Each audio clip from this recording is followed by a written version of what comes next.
ભારત એક એવી ભૂમિ જ્યાં આધ્યાત્મિકતા અને સંસ્કૃતિ સહેજતાથી મળી જાય છે, જ્યાં પ્રાચીન પરંપરાઓ અને આધુનિક પ્રવાસન સાથે મળે છે. પણ જ્યારે આધ્યાત્મિકતા એક દીકતો ધંધો બની જાય ત્યારે શું થાય છે? જ્યારે પવિત્ર જગ્યાઓ માત્ર એક સેલ્ફી બૂથ બની જાય ત્યારે શું થાય છે? આધ્યાત્મિકતાનું મૂળ આ ટોળાશાહીમાં ક્યાંક ખોવાઈ રહ્યું છે? શું આપણે આપણી આ પવિત્ર યાત્રાઓનો સાચો હેતુ ભૂલી રહ્યા છે?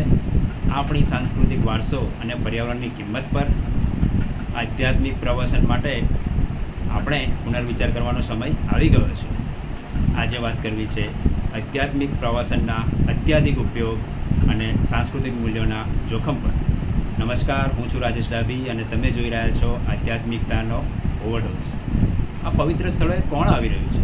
સ્થાનિક યાત્રાળુઓથી લઈ અને આંતરરાષ્ટ્રીય કક્ષાના વિદેશી પ્રવાસીઓ આવી રહ્યા છે.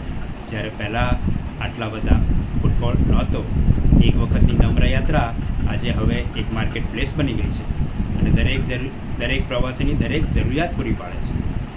આ અસરને આપણે ક્યાં જોઈ શકીએ છીએ?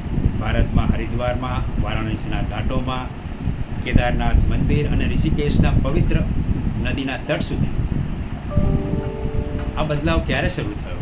છેલ્લા કેટલાક દાયકાઓથી પ્રવાસનના ઉછાળાના લીધે આ સ્થળોએ ઘણો બધો ધસારો વધ્યો છે. આ શા માટે થઈ રહ્યું છે અને શા માટે આ ચિંતાજનક છે? સ્થાનિકો અને પૂજારીઓએ એ ભય વ્યક્ત કર્યો છે કે આધ્યાત્મિક પવિત્રતા અને આપણી સાંસ્કૃતિક વારસાને આપણે ગુમાવી દઈશું. પ્રવાસનનો આડંબર આપણને ક્યાં લઈ જશે તે આપણે જાણતા નથી. આપણે આપણી પર્યાવરણ અને સંસ્કૃતિનું રક્ષણ કરવું જોઈએ. વધેલા પ્રદૂષણ અને વેપારીકરણના કારણે આજે આપણે આ સમસ્યાનો સામનો કરી રહ્યા છીએ. હમણાં જ તમે જોયું હશે કે હરિદ્વારમાં 60,000 યાત્રાળુઓને પ્રશાસન દ્વારા 3 દિવસ માટે રોકી દેવામાં આવ્યા. આ જ રીતે કેદારનાથમાં જ્યારથી કેદારધામની યાત્રા શરૂ થઈ છે ત્યારથી ફક્ત કેટલા 10,000 લોકોને પાસ આપવામાં યાત્રા માટે પણ પ્રશાસન ક્રાઉડ મેનેજમેન્ટ એક મોટો વિષય.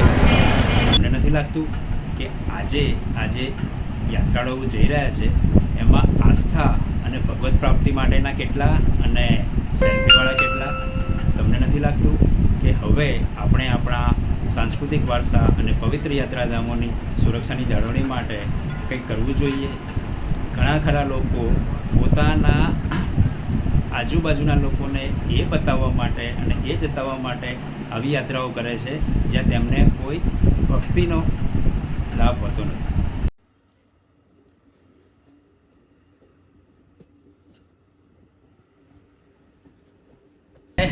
શિવભક્તિનું ઘોડાપુર ઉત્તર ભારતમાં તો આજથી શરૂ થઈ ગયું છે.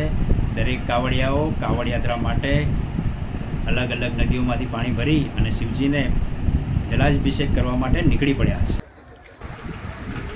એક સ્થળેથી બીજા સ્થળેની મુસાફરી જો એમાં ભક્તિ મળી જાય તો એને જાત્રા કહેવાય. આ ધસારાને રોકવા માટે શું કરવું જોઈએ? સૌથી પહેલાં તો દરેક નાગરિકે પોતાના વિવેક અને બુદ્ધિ પ્રમાણે સમય અને મુલાકાતનો સ્થળ પસંદ કરવું જોઈએ.